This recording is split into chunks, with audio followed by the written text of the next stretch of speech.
Okay, then moving on, we're now in, what part are we in? Part 12 of Freemasonry, a Luciferian Beacon. If you'd like to follow along, you can go to creationliberty.com, go to the search bar, type in the word Mason, M-A-S-O-N, and that'll get you to the article called Freemasonry, a Luciferian Beacon. Or if you're listening by YouTube, you can click the link in the description, and that should take you roughly to where we are. So last week we began to talk about the Illuminati, and to get a little bit of the idea of what they are and what their symbol, their main symbol, actually means. And I'd like to continue on to that, because we've already established through the scripture in the last part. In part 11, we went over how the Bible explains that even though there's some people that claim that this all-seeing eye symbol is a symbol of the Christian God of the Bible, it is absolutely not. And you can prove that through scripture. And so we went on to give some quotations from some Freemasons, which are showing that it has nothing to do with that, and its origins is from Egypt, and it actually represents Lucifer. Okay, and Lucifer and his final Antichrist are those who are represented by the all-seeing eye. And anytime that the Masons or the Illuminati talk about God or the Supreme Being, they are talking about Lucifer. Okay. Now, I'm not sure exactly where I left off, so I apologize if I'm repeating something. Oh well, if I am. But we went over in an earlier part of this teaching who the widow's son is, okay? And that's Horus is the widow's son, right? The Egyptian god Horus, referred to by the Masons, he's represented by Hiram Abiff, which is part of their whole ceremony and baptism they do into their cult. And he also has a symbol, and his symbol is called the Eye of Horus. And if you've seen it, I've got an image of it on the website here, you can see it. It's been used in witchcraft for thousands of years, this Eye of Horus.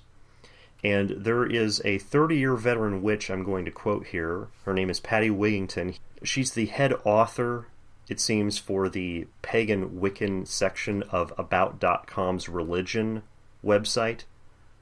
And I've quoted her in a number of other teachings I've done because she gives basic overviews. She's a 30-year veteran witch. She's been practicing since 1987, and she's authored several books on the subject. Here's what she said, quote, "The Eye of Horus is sometimes referred to as the Wajat and represents Horus, the Egyptian falcon-headed god. The eye was used as a symbol of both protection and healing. When appearing as the Ujat," now she says Wajat and Ujat. Ujat, I think, is talking about the opposite eye. So they represent two eyes, right? So you've got, she said the eye, I think it's the right-hand eye, and then is representing this Wajat, and the left-hand eye is the Ujat. Doesn't really matter. If you don't get it, it doesn't matter. I'm just explaining why I'm saying these two phrases in different ways. That's why there's a distinction between them. But she continues to say, when appearing as the Ujat, it represents the right eye of Ra. So when I said right and left, I meant, okay, I'm talking about if you're facing the eyes, right eye is Wajat, left is Ujat. She's talking about them from the perspective of seeing outward, not looking at it, right? But she says, when appearing as the Ujat, it represents the right eye of Ra, the sun god. The same image in reverse represents the left eye of Thoth, the god of magic and wisdom. The symbolism of eyes appear in many different cultures and civilizations. It's no surprise that the image of an all-seeing eye is common in today's society. End quote. So the all-seeing eye is kind of a combination of these into one eye. Right, and it again represents Lucifer, and has a connection to the sun god and all this junk, right? And that's why they've got the all-seeing eye, the pyramid. Like we talked about earlier, at least in the last part, that you've got the chief cornerstone that was rejected, has become the head of the corner, which the Bible talks about as the Lord Jesus Christ. Lucifer has taken that to saying, I'm represented as this, just like he's taken where the New Age Bible versions. Which, by the way, Lucifer is behind the New Age Bible versions too, folks. That's why you need to get the King James Bible. For example, in the NIV, or let's reverse and say this, and I've talked about this on the King James Teachings. I recommend you go to our website, type in James, James, into the search bar, get the article Why I Use the King James Bible, read through this. In the King James Bible, what it tells us is that Jesus Christ is the morning star. That's one of the names for Jesus Christ. But in things like the NIV, Jesus Christ is not the morning star. It actually says that Lucifer is the morning star. And so the devil is behind these New Age Bible versions, and I keep encouraging people, get rid of your New Age Bibles and get to the King James Bible. There are some people that I've heard preach who are preaching truth and righteousness and sanctification as the Bible teaches, but they quote from New Age Bible versions and they don't even realize the leaven that they have. And especially when somebody like, for example, an evangelist goes out and quotes New Age Bible versions to get people saved, they don't realize they're making my job 10 times harder. It's because the Bible says that he that planteth and he that watereth are one. If that is the case, then those who are doing the planting are making my job of watering 10 times harder, because I have got to correct so many things of the leaven that they brought to these people when they got saved. And so there's a lot of unbrainwashing I have to do, and so I encourage, yes, even you evangelists out there, you need to get right on these subjects, okay? Memorize the truth of the Word of God so that way I don't have to go back and try to clean up a mess that you've created. And so we ought to work together on those things.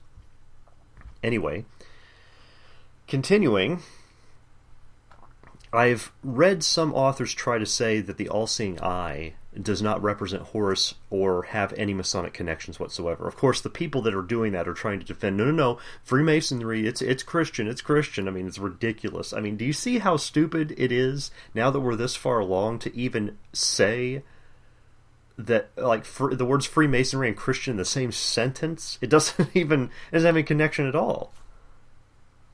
But what the authors won't tell you often is that all they're trying to do is just protect and defend many of their favorite entertainers, shows, movies, books, music. They're trying to defend that stuff that those things implement the all-seeing eye in what they create. In their shows and movies and books and music, they use these things and represent this stuff. And so they're trying to defend their favorite worldly material things. And that's why they're saying, well, there's nothing wrong with this all-seeing. I know it doesn't represent Lucifer. It doesn't matter what they say. I'm showing you evidence that, yes, this does represent Luciferian ideology. Now, there are many shows out there. I just gave a few just to show people and give them an example on the website. I've got a picture here of there's a children's cartoon called Arthur, in which one of the characters is waking up, and above their bed they have the all-seeing eye in a triangle. Why would they put that in a children's cartoon? I mean, what's the purpose of that? Very interesting. The all-seeing eye symbol with the triangle and even with the background sun around it has been shown on Nickelodeon. Nickelodeon advertisements have it. And folks, this does give us... Now, I'm not saying that necessarily, because some people may just see it and think, oh, what a cool symbol, we'll put this on here. That has happened before. But this also may indicate that the owners of, or the creators of children's cartoons like Arthur, of children's networks like Nickelodeon, are actually part of the Illuminati. Because they're training your children up in the philosophies that they want them to learn. That is a possibility. And you could say, well, I'm not really sure. Okay, if you're not sure, that's understandable because we don't have direct evidence of it. Is it worth the risk of letting your children go and just sit in front of a TV for hours and watch all this stuff? Is it worth the risk? I mean, you have some evidence that may indicate that. Is it worth the risk to your children? Well, so I don't actually have to spend time with them and I can let the TV be a babysitter. Yeah, I guess it's worth the risk. Well, Chris, no parent would ever say that. I know they won't say it. I'm just telling you where their heart's at. So there's a movie called 9 in which the all-seeing eye appears and that triangle symbol. There's a movie called Aeon Flux that has that as it's the symbol of their movie. And I remember that because back when I was an early Christian, I was a dumb, ignorant early Christian. I worked at a movie theater, and that movie came out when I was in there, and they had that all-seeing eye symbol on there. I didn't even look at it. Like it, I saw it and just walked past it and didn't think anything of it because I didn't understand what that represented. That's what most people do. They walk past it. They don't understand that that symbol is an Illuminati symbol. The Columbia Broadcasting System, otherwise known as around the world as CBS, very popular broadcasting company for television, their logo is the all-seeing eye. So we need to stop and consider, who is it that's operating behind the scenes in all this Hollywood television and movie industry? Who's operating behind the scenes? Who really owns these things? So, I mean, this is just one of the many reasons, and just one of many, many reasons why I encourage Christians to stay away from mainstream TV, movies, and Hollywood. I mean, stay away from them. So much of what they create is wrapped up in paganism and witchcraft. I mean, the word Hollywood itself ought to be a big, kind of a red flag for anybody that knows anything. I mean, if you listen to our teachings all along, the word Holly is sacred to witches. And Hollywood is something that witches will make wands after because they believe it's sacred in helping them cast their spells. That's why it's called Hollywood. And that's why they use the star symbol. They said, oh, look at all these Hollywood stars. That's why they use the star symbol, because that is the pentagram star symbol of witchcraft. And most people don't even see the connection.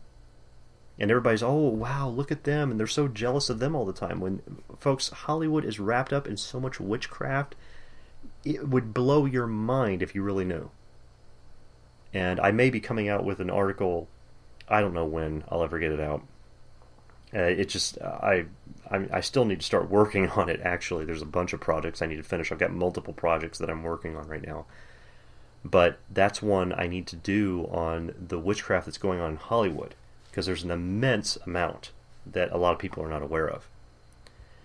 But again, Lucifer's stamp of approval can be seen in things that they say and do all the time. The philosophies that they accept in these shows are so wicked.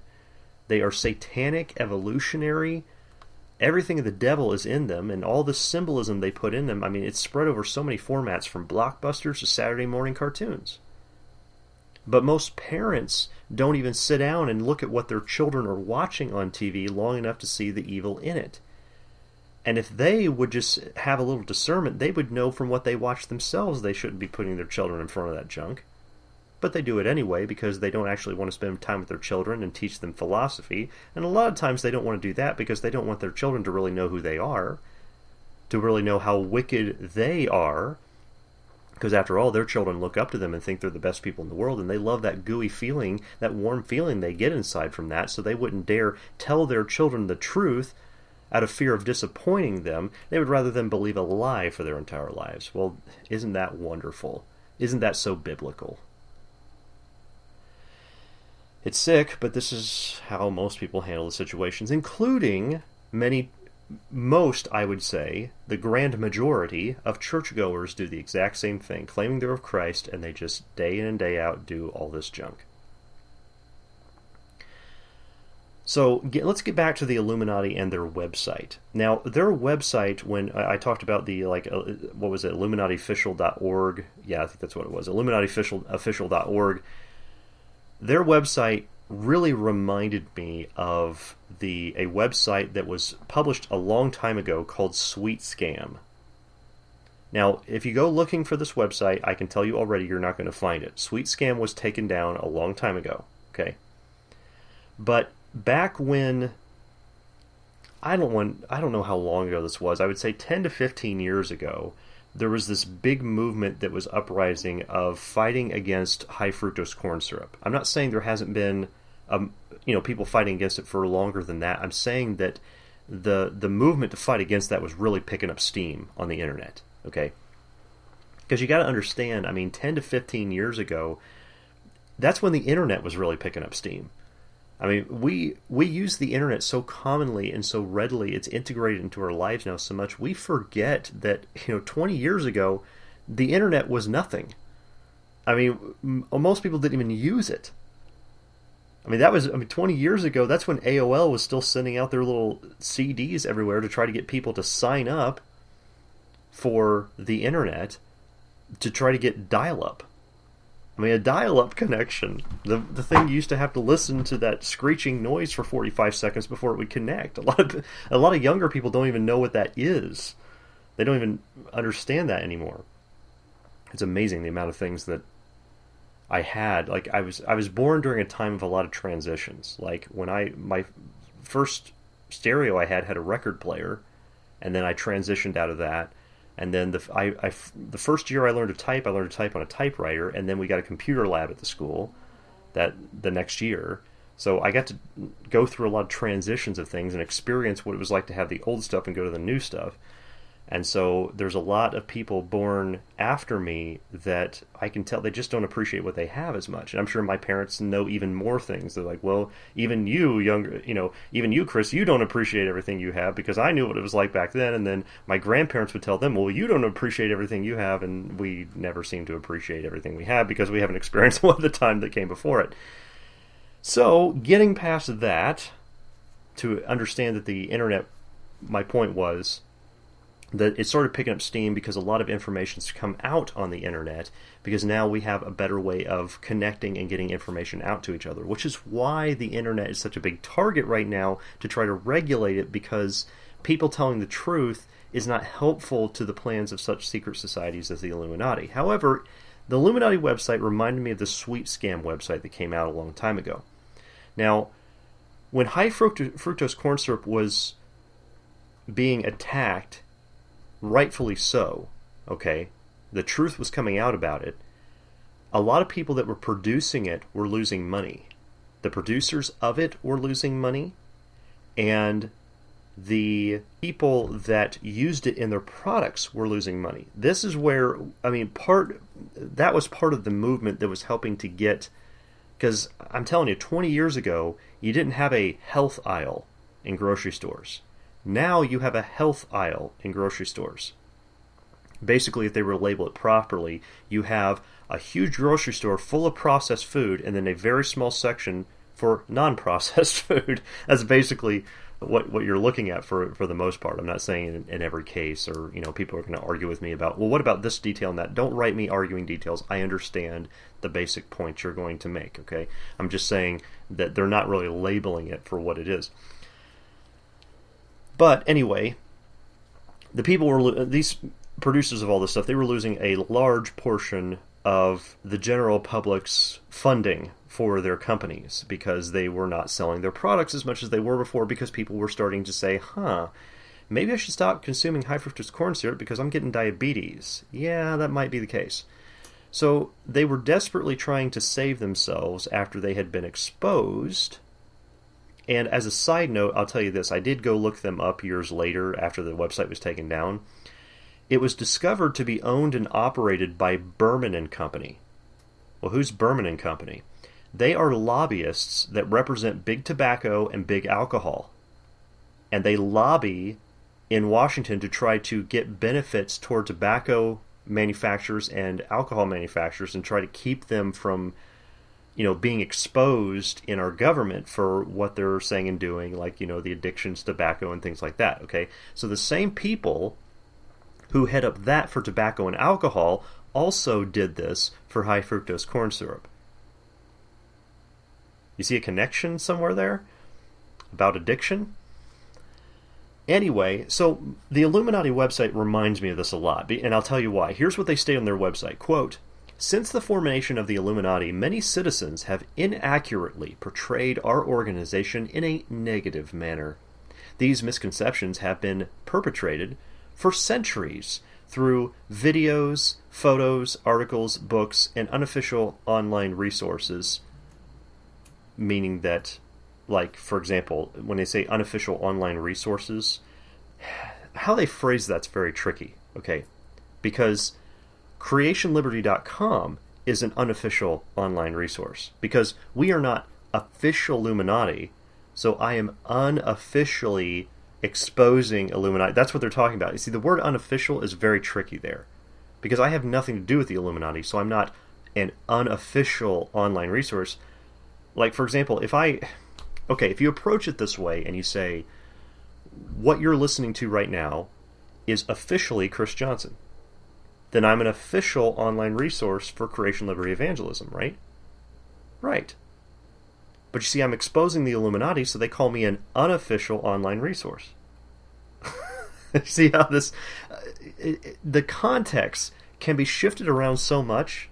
Phrases like this are very difficult to even expose. And then, of course, I love how they start with the word videos, because they say that these misconceptions have been perpetrated for centuries through videos. For centuries through videos? What are you talking about? But they say videos, photos, articles, books, and unofficial online resources claiming to understand our mission and members, end quote. I'm not claiming to understand your missions and members. I'm quoting what you're saying. I'm quoting what the people who are experts on what you're doing have exposing what all your symbolism means, and then showing the scripture to show what your symbolism means. When you're using symbols of Lucifer, what can we conclude? See, if I was using symbolism of Lucifer, you guys would be suspicious of me, and rightfully so. But I don't. So, now one of the things I would say to the Illuminati, and here's a very, very simple understanding of things, okay? It's about truth. The amazing thing about truth is that if you don't harbor secrets and you don't do evil things behind closed doors, then people generally won't write books and articles, post photos and videos, and publish online resources that expose the evil you're trying to hide. So if you stop doing evil things and stop hiding in the shadows when you're doing them, then people will stop exposing you. See, when you're doing good for people, then there's really no reason to hide in the shadows, is there? In John 3, in chapter 3, starting verse 19, it says, "This is the condemnation, that light is come into the world, and men loved darkness rather than light, because their deeds were evil." That's why they hide in the darkness, is because their deeds are evil, and they like that better. The light is uncomfortable for them. "For everyone that doeth evil hateth the light, neither cometh to the light, lest his deeds should be reproved. But he that doeth truth cometh to the light, that his deeds may be made manifest, that they are wrought in God." So those that aren't doing evil don't mind the light at all. In fact, it's a great help to them, it's a great encouragement to them. So please don't confuse hiding from persecution with hiding from evil deeds, okay? There's a big difference in those contexts. The Illuminati are not being persecuted. They hide in the shadows because their deeds and their symbols are all evil. So, getting back to my main point, the truth is that we've already seen the Luciferian connection behind the meaning of the all-seeing eye, okay? Now, to see more connections, let's get back to the reverse side of the American $1 bill. Now, I mentioned that in the last teaching, or the last part of this teaching, excuse me, which the Illuminati's website advertises to the world as a symbol of their order. Now, the back of your $1 bill, and you can pull one out if you want to and take a look at it while I'm talking about this, this is the seal of Lucifer that was put on the back of the $1 bill, okay? It represents Lucifer, and it represents his plans. It was put on the back of the $1 bill by Secretary of Agriculture Henry Wallace, Secretary of the Treasury Henry Morgenthau, and President Franklin D. Roosevelt, who were all Freemasons, by the way. Now, Manly P. Hall, to quote him again, who has already said in multiple places that Lucifer is the god of Freemasonry, in his book called The Secret Destiny of America, wrote the following quote: "Here is represented the Great Pyramid of Giza, composed of 13 rows of masonry, showing 72 stones. The pyramid is without a capstone, and above its upper platform floats a triangle containing the all-seeing eye surrounded by rays of light. The combination of the phoenix," which is, by the way, that's the right-hand side. If you're holding up a $1 bill, if you happen to be looking at one while we're doing this, the right-hand side of the $1 bill, that represents the phoenix. And some of you might say, "But Chris, that's not a phoenix, that's an eagle." Well, hang on. It represents the phoenix. It was changed. to an eagle. Okay, but the positioning that they drew in is the same as the traditional phoenix symbol that is used in witchcraft. So the combination of the phoenix, the pyramid, and the all-seeing eye, which, by the way, the pyramid and the all-seeing eye, that's on the left side of the $1 bill, is more than chance or coincidence. Now, if somebody happens to be listening to this from another country, we're talking about the American $1 bill, just to make sure I clarify what I mean by that. There is only one possible origin for these symbols, and that is the secret societies which came to this country 150 years before the Revolutionary War. There can be no question that the Great Seal was directly inspired by these orders of the human quest, and that it set forth the purpose for this nation as that purpose was seen and known to the Founding Fathers." End quote.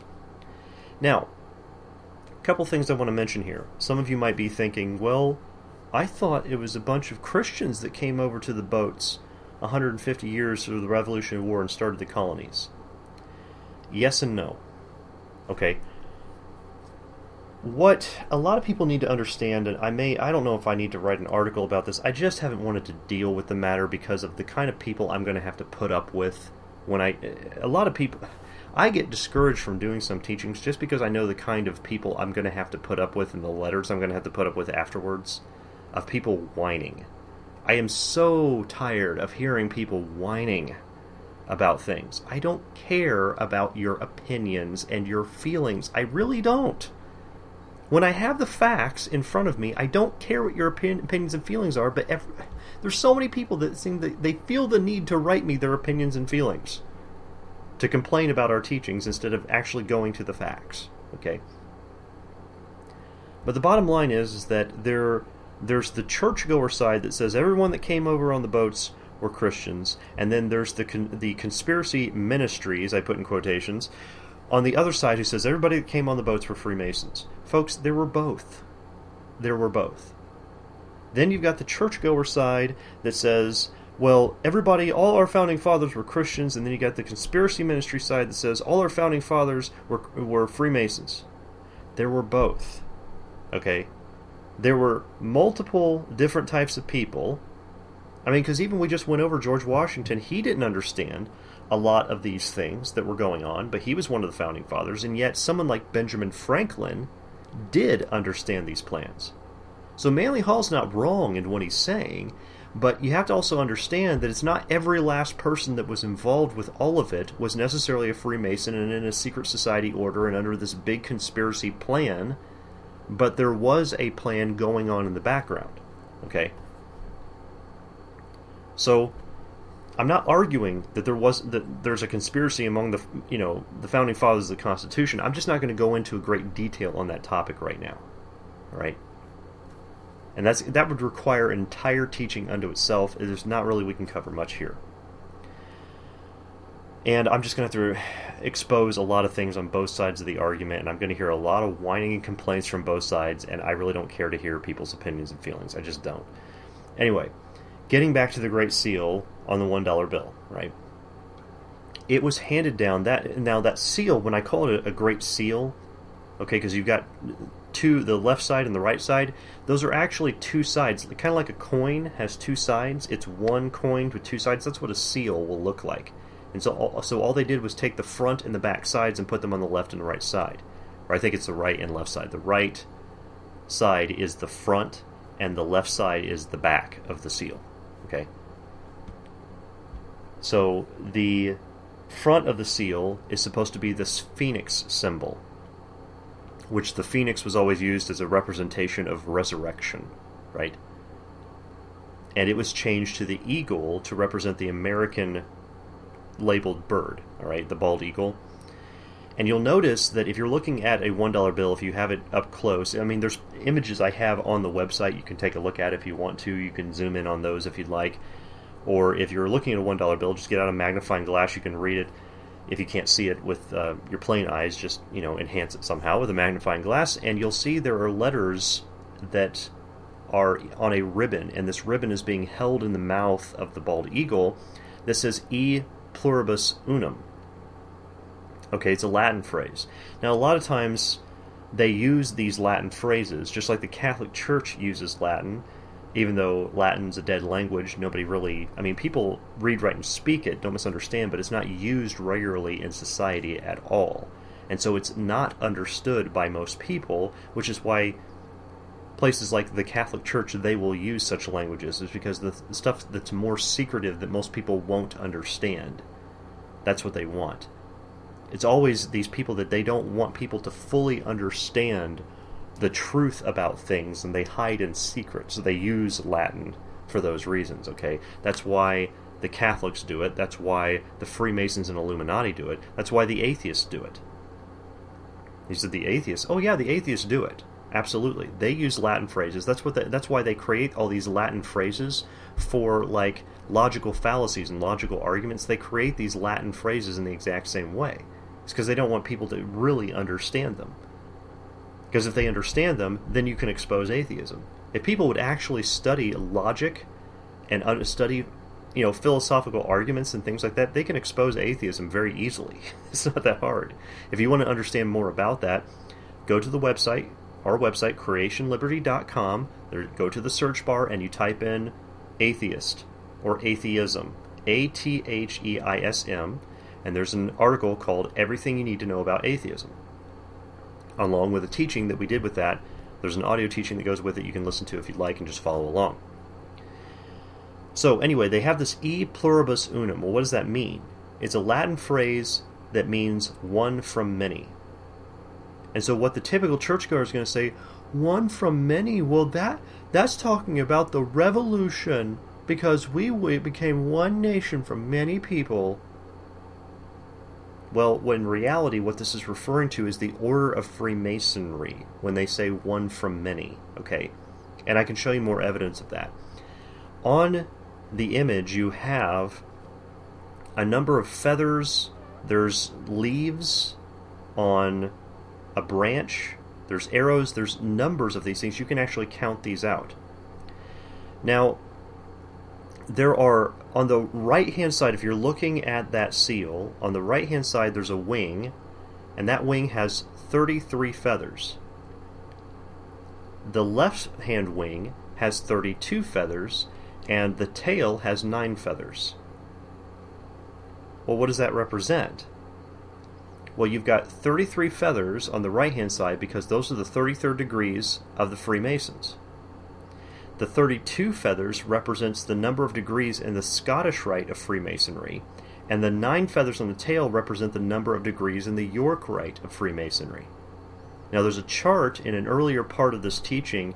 If you go to the article that we have on the website, there's a large chart that I made which shows all the degrees of Freemasonry, names them out. You can count them out. There's 32 degrees on the Scottish, there's 9 degrees on the York Rite.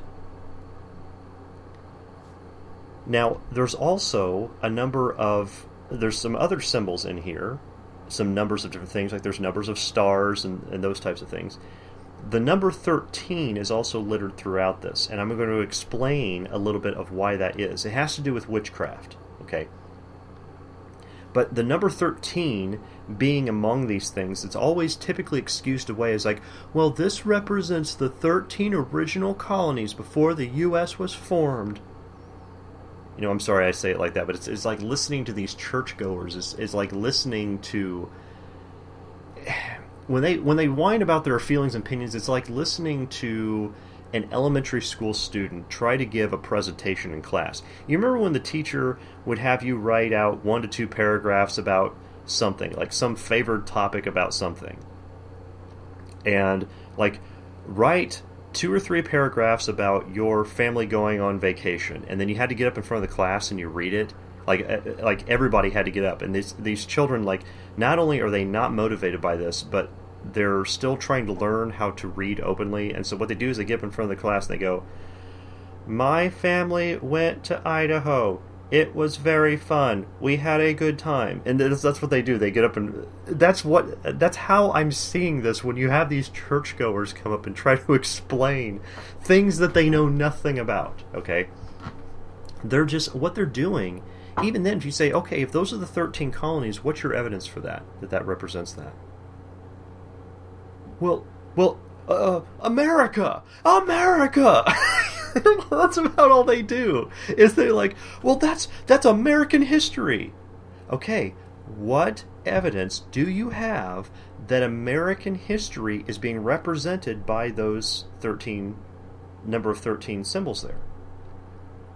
Well, it's an American dollar. It's American money.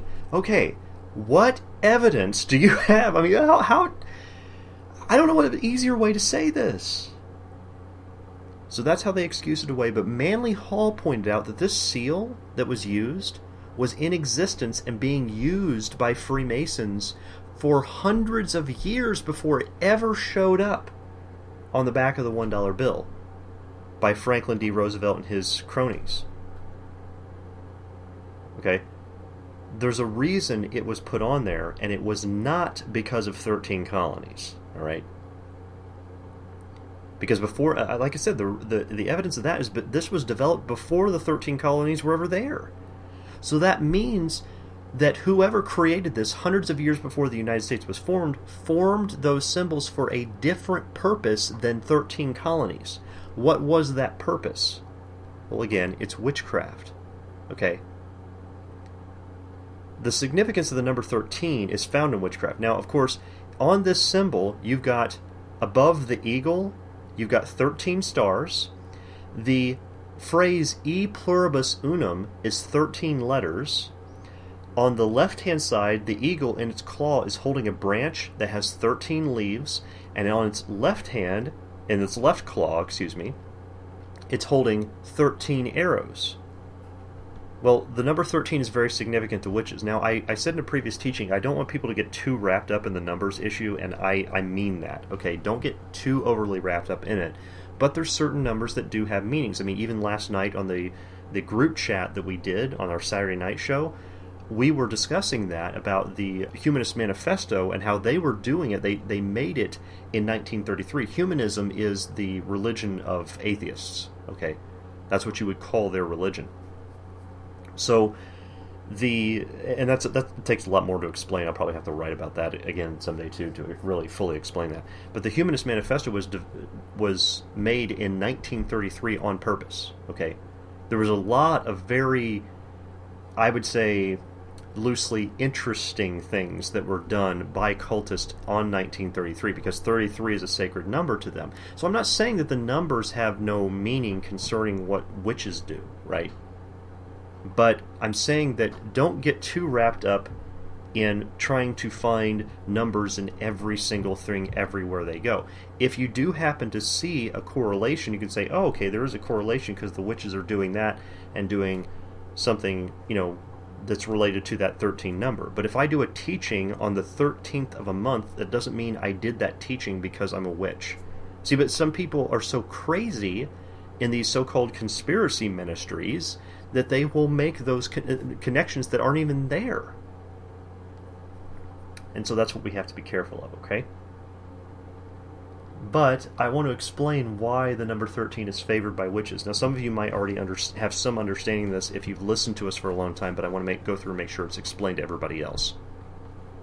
So the moon represents, it's a big figure of the goddess in paganism, okay? It's the figure of the goddess in paganism. And so it's worshipped highly amongst pagans and witches, the moon is. And the moon takes 28 days to cycle from the new moon to the full moon. And so if you take 28 times 12, it's going to add up to 336 days. Now some of you might be thinking, well, wait a second, I thought there were 365 days in a year. Well, there is. So that leaves an extra 29 days for another full moon cycle, which means in a full year we actually have 13 moon cycles. And so that's why you have different numbers. That's why you'll have numbers of the different months. They will go over 28. You'll have 29 days or 30 days or 31 days. That's what's adding up all those extras. And that's why when you look at a calendar, you see the moon changes are not on the same numbers every month. Anyway, so we have 13 moon cycles, and because witches worship the moon goddess, the number 13 becomes very sacred in their craft. So you can start to see the connection here. So to add a little bit more evidence to this, and for those of you who may not understand, witches are so obsessed with the moon worship they also attribute the monthly menstrual cycle of females with their magic. I'm not kidding. This is from a book called Christian Wicca, and I even mentioned this, I think, last night, that they were trying to, people are trying to fuse New Age churchianity with Wicca, because, of course, that's what was done. That's how the Catholic Church was formed in the first place. They were pagan and had all the pagan traditions combined, and then they just tried to throw so-called Christianity in with it. And the result is the Catholic Church and 600 years of Inquisition. That's a result of that. Okay. So anyway, this author of Christian Wicca, the Trinitarian Tradition, says, quote, Wiccans celebrate the cycles of the moon. There are 13 moons in a calendar year on a 28-day lunar cycle. Due to the 28-day cycle, women can find natural feminine health by participating in lunar rites. Soon, women will find their personal cycles flowing with the moons and not against it, and achieving physical and metaphysical balance within, end quote.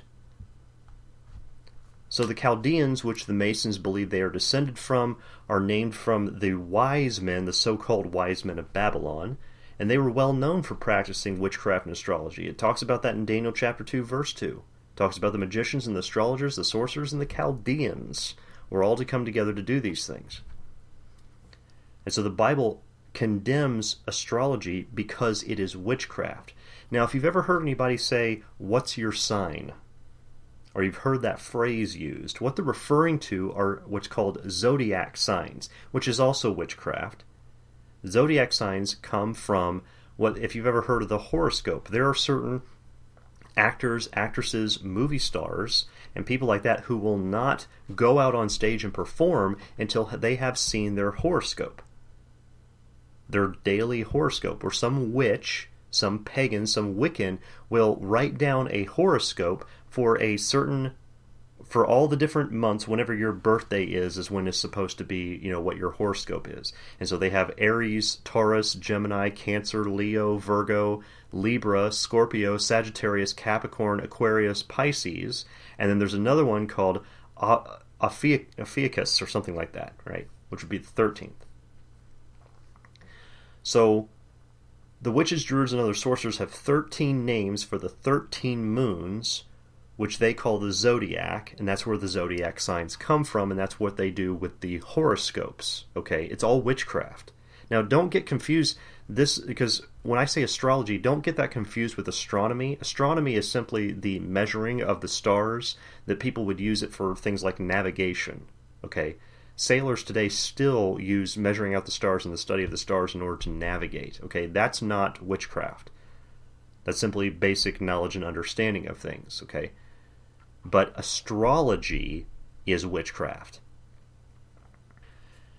But typically, most people know of the 12, but a lot of people don't know of the 13th because only practicing witches will, and I say typically, understand the 13th zodiac sign and what it means.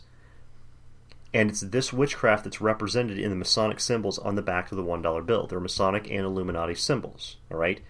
Even if we go to the left side of the $1 bill, which is the reverse side of the seal, this is the back side, okay? It has 13 rows of bricks on the pyramid, representing that again. But there's a few more symbols that have some meaning, okay? Now first I want to look at because there's words on it that are a little bit bigger, you can see them, okay? And even at the bottom, when I talked about what's called the Great Seal, that's what Manly P. Hall was referring to, it says that at the bottom of, on that left-hand side under the pyramid, it says the Great Seal in English under there. So that's the Great Seal that's being talked about that was used for hundreds of years before it appeared on the $1 bill. So now we'll look at the Latin words, which says Annuit Coeptis Novus Ordo Seclorum. Which, now I'll give you a direct translation. If you interpret it word for word, it said Motioned Undertakings New World Order. Okay, Motioned Undertakings New World Order. But Latin is always translated in its context, as any language is. Okay, the motioned part When it says motioned, it's talking about the meaning of nodding in approval. That's what motioned means in that context. It's a nod of approval. And so by those who read, write, and speak Latin, I've been told the contextual translation says, he approves the undertakings of the New World Order. Well, who is he?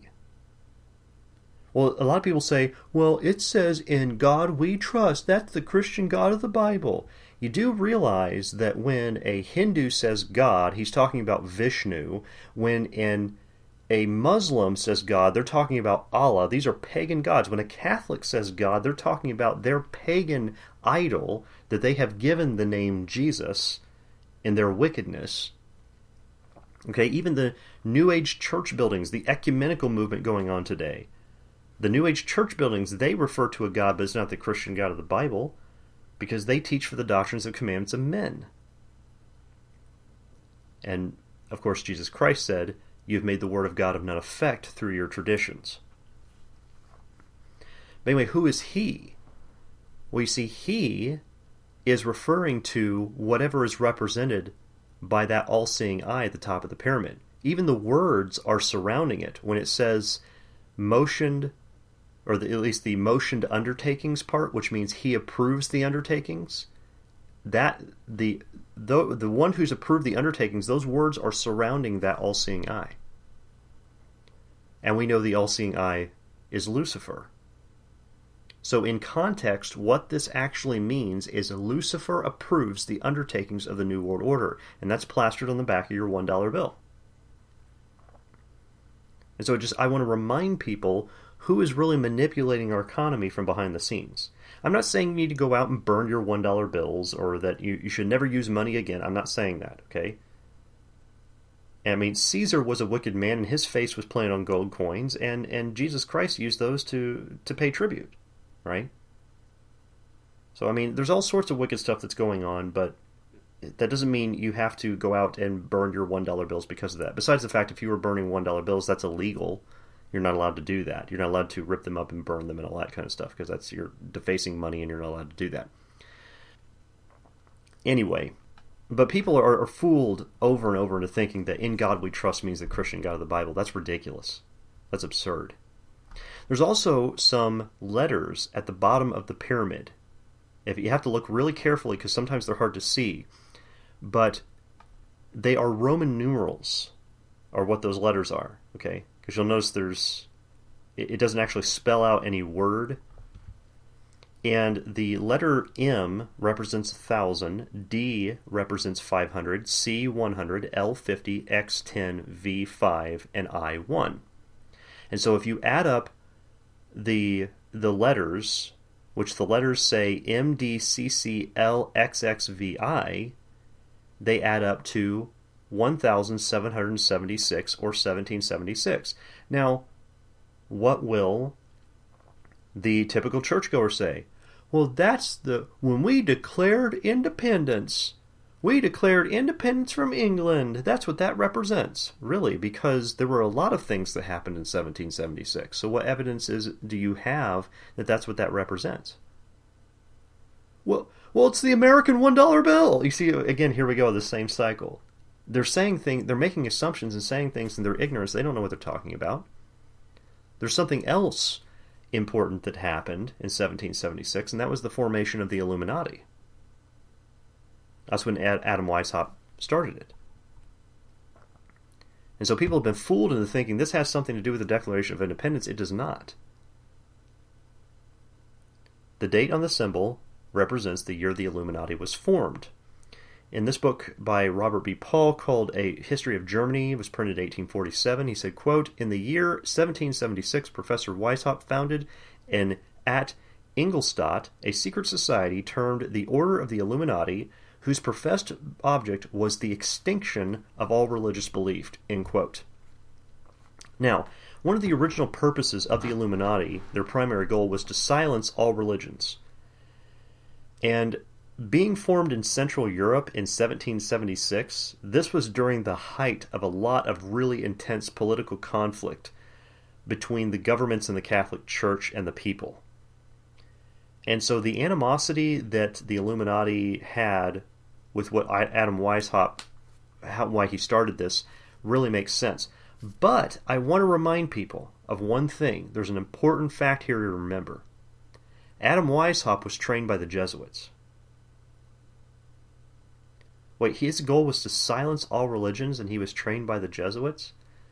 Yeah, so the teaching I did on the Catholic Church, when I talked about the Catholic Church showing all the signs in Revelation 17, the Catholic Church is the only entity on the planet that can fulfill all the prophecies made in Revelation 17 of what is the woman riding the beast. That's talked about in Revelation 17 is the Catholic Church. And the Catholic Church is at the head of combining all religions into one ecumenical movement. Well, I want you to keep all this in mind as we go through this, because I'm going to point out some interesting facts. But, simply put, now, just from a logical standpoint, I want you to sit back and think of this. There's really only a few ways to completely exterminate a religion. There's only 3 that I know of. Okay? 3 ways. Number 1, kill everyone of other religions. Number 2, make religion illegal. And number 3, absorb all religions into one religion. Now, here's the problem with some of these. Number 1, killing everyone of other religions is almost impossible, because with every death, you create a martyr, and the martyr creates more converts. Although, I mean, understanding this never stopped the Catholic Church from executing people in the Inquisition. It never stopped Islam from executing people. I mean, they continue to do it, even though it creates more martyrs. That's what happens. And so they wanted to further their agendas, and they decided to start executing people en masse, and they still do it to this day. So anyway, you're not really going to be able to kill people off doing it that way. You're going to have, the only way to do that would be to kill basically everyone. And that is technically Satan's goal. He wants the population of the planet to be 0. Now, making a religion illegal, which is point number 2, that also never works, because it's impossible to police everyone in the world, be at all places, at all times, at the same time, to police everyone. You don't have that kind of police force. You can't do it. A good example of this was the true born-again Christians who were hiding from the persecution of pagan Rome and the Catholic Church. That when they so-called made Christianity legal, that's what they always say in the media. Christianity was never made legal by Rome. What they did is they fused it to themselves. They had to come forward and say that the Pope, or that the Constantine, the Roman Emperor Constantine, that he was the head of Christianity, of the Christian Church. They had to come forward and say that, but the true born-again Christians did not follow, because they know who the head of the church is. It's the Lord Jesus Christ. It's not Constantine. It's not a pope. But not just millions, billions of people around the world are deceived to this day, following the pope as if he's a god, and they do. That's how they worship him. So anyway, the only way you're really going to get rid of all religion is you're going to have to absorb them, which is exactly what Rome did from the very start. They took all these pagan religions around the world, fused them together. This is what's called Mystery Babylon in the Bible. That's what it's referring to. And because Babylon is the origin of all the different pagan religions. It's just when the Tower of Babel happened and God separated the languages, they all worshipped the same false gods, but now they did it in different languages, and that's why you have the same gods that are worshipped under different names in different countries, and why witches and Wiccans will tell you in their books it does not matter which god you call the name by, and they will tell you that all these different names represent the same gods and goddesses. They understand it. They know it. What's wrong with Christians? Why can't you get this through your head? Why can't you understand this? And I say that mostly not to the Christians, but to the churchgoers, because most of you Christians out there that are listening to these teachings, you not only understand this stuff, but you're actively teaching and preaching against it. So we're not alone. We are together. There's just few of us. Okay? That's all I'm saying. Anyway, so fusing them all into one is the only way it's ever worked. You can only get rid of the religious belief for the most part. There's still going to be the born-again Christians that are going to serve the Lord Jesus Christ no matter what. But again, like I said, they're few.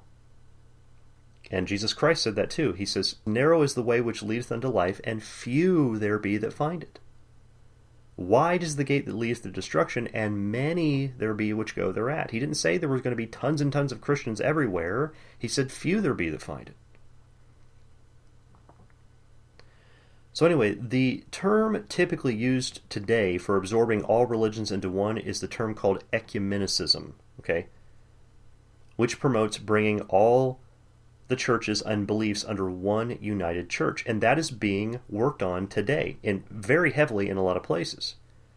For example, since the Catholic Church lost its power in the 19th century, when the Italian armies, they liberated Italy from their power, they've had to switch from executing heretics during the Inquisition, because that's why they had to stop doing that. The Office of Inquisition, in which they were executing people, would have never stopped unless the Italian armies had stopped Rome. They would have kept doing it. So they had to go back from being a lion to being a lamb, and I say that very metaphorically, okay, to where now we're going to appear to be gentle and kind and invite everybody in. But the Office of Inquisition, folks, I forget the exact name of it. I have it documented on our Catholic article. If you type in Catholic, Catholic, into the search bar at creationliberty.com, there's an article called Corruptions of Christianity Catholicism. In the content section, you want to click on the one that says Inquisition. If you read down through that, I point out and I document that the Office of Inquisition was reopened. It was reopened it was that Pope they only had for a short time, Pope Benedict, I think it was. They only had him for a couple years. He's the one that reinstituted it. That guy was evil as could possibly be, okay? But he reinstituted the Office of Inquisition and renamed it as something like the Office of Faith and Hope and something. I forget what it is, all right? It's got some fancy, fluffy, cotton candy type name. But it's been reopened. And if you think that the days of Inquisition are behind them, I would point out they're directly behind them, and it's coming again. Jesus Christ said the persecution in the latter days was going to be worse than any time in the history of the world. It's coming. Okay? So, the Catholic Church lost its power. They've had to slowly get it back. And they've been absorbing other religions into themselves ever since. They do it more and more every year. And now today, the Catholic Pope, along with other wicked preachers like Rick Warren and Kenneth Copeland and those types, they're heading up the ecumenical movement to try to create a one-world religion united together under a lie. If you want to learn more about those, you can go to creationliberty.com, go to the search bar, type in John 17, John 17, and you'll find an article called Pope Francis's Deceptive John 17 Movement. You can learn a lot more about that, about Kenneth Copeland and the Pope and all their wicked ilk who are doing all sorts of ungodly things right out in public, and everybody's blessing them for it. And then there's another one you can type in. Just type in Rick, R-I-C-K, into the search bar, and you get an article called Wolves in Costume, Rick Warren, and that'll show you his side of it, and he's trying to do the same thing. They're all going to be working together in the end. All right? Maybe not even in their lifetime, but their organizations will all be working together in the end. Now, in the section on this article that I have on the website for the teaching on Freemasonry, I have a section called the Mr. Potato Head Deity. And in an earlier teaching, we talked about how Freemasonry specifically appeals to all religions. They say that. They're bringing them under one umbrella.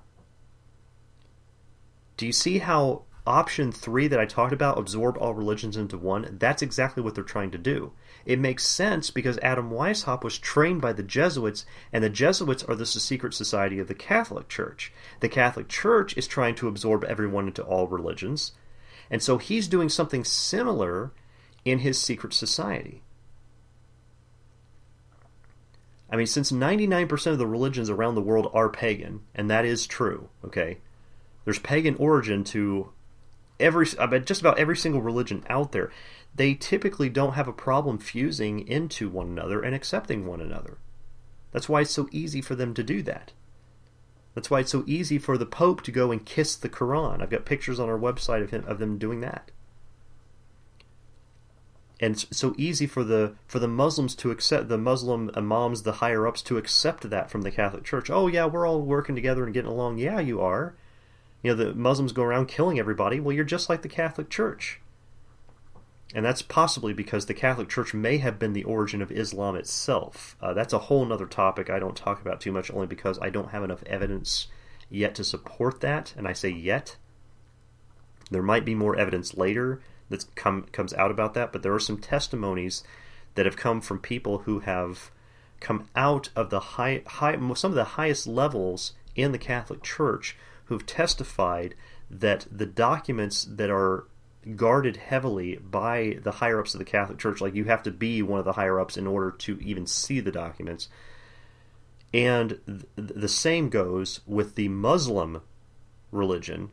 They have the same type of documents that show a connection that the Catholic Church actually started the Muslim religion. And the way they operate, and they have operated in their history, actually makes perfect sense. From a historical perspective, it makes perfect sense. Why even Muhammad, his first wife, was a Catholic. A lot of people don't know that either. There's a lot of connections here a lot of people don't understand about that. So I highly suspect that the Muslim religion was started by the Catholic Church, and they have done a lot to cover that up. Because the whole purpose of them doing that was to take back the Holy Land. During the Crusades, the Holy Wars, what happened was that the Muslims were built up to take Jerusalem so the Catholics could claim it for themselves, but they got so powerful they defied the Catholic Church. And so the Catholic Church said, well, we're going to go on a holy crusade to take back Jerusalem from the infidels, right? And so this was a so-called holy war that it's called, the Crusades. That's how that got started in the first place, is because the Catholic Church was going in to clean up the mess they'd made, and they failed. So, anyway, that, I'm not saying that's a fact, but that's something that I highly suspect is the case, and I would like to get more evidence than what I've seen so far in order to prove it before I start claiming this is the case, right? So I don't want you to go out teaching, hey, Chris Johnson said this, so it's true. That one I don't know for sure, but I suspect that is the case. However, this is what they're doing anyway. And again, Bible-believing Christians were always going to be a roadblock for these kind of plans. When they get this new world religion, one world order, one world religion, the Christians are going to be a problem. Because they're the only ones that are not going to be playing ball with everybody else. And are going to be teaching the truth and exposing this stuff, okay? And this is yet another reason on top of that why it's so important for us to sanctify ourselves, okay? All these other religions out there, they teach all this paganism. And they yoke up with it. That's why it's so important for us to sanctify ourselves from and reject holidays like Christmas, which is coming up here in about a month or so, right? And we have an article, if you want to learn more about why those types of things like Easter and Christmas and Halloween, they're all so wicked, and not to be involved in that kind of stuff. The reason we ought to do that, I would highly suggest people go to our website, type in the word Christmas, Christmas. Into the search bar there, you'll get an article called Christmas, the Rejection of Jesus, and see why I call it that. It absolutely is. Even the phrase Christmas itself is the rejection of Jesus. And you'll see why if you read through that. But anyway, we're going to go, I think that's really a good place to stop. I was kind of getting going on some of that, but there's some details in there that took a little longer to explain than I thought they were going to. But I think we will stop there, and next week when we pick up, we're going to talk about some of the things that were going on in Europe, some more stuff that was going on, and why the Illuminati is attacking Christian doctrine so heavily, and because the Catholic Church does that too. And we'll show more of the connection between Adam Weishaupt and the Jesuits and what he was doing when he first started this, why he started it. We'll go into some of the degrees of the Illuminati. The Illuminati has degrees just like the Freemasons do. We'll go into some of that, and then we'll give you testimony from a man who used to be in the higher level of Freemasonry. The higher levels meaning that beyond 33rd degree. We'll give you testimony from one of the men who said he was in the higher degrees of Freemasonry, which, by the way, is in the Catholic Church. And we'll show you the connections to all that next week. Anybody have any questions or comments about anything we just talked about today before we close?